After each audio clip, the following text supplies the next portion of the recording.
Hi and welcome back. Let's learn how to easily stop Slack from automatically opening on startup on your Mac.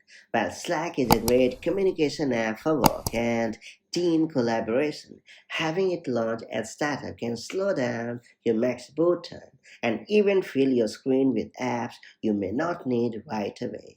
So whether you want to keep it at a fair distance for peace of mind or wish to speed up the boot time on your macOS device, this handsome guide is for you. That's it. Let's get started.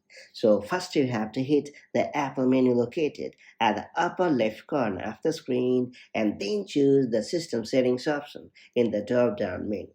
After that, you have to click on the general option located in the left sidebar. And then you have to choose login items and extensions option.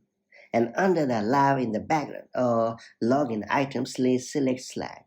And then you have to hit the minus button to remove it. And that's about it. So that's how you can easily stop Slack from automatically opening on startup on your macOS device.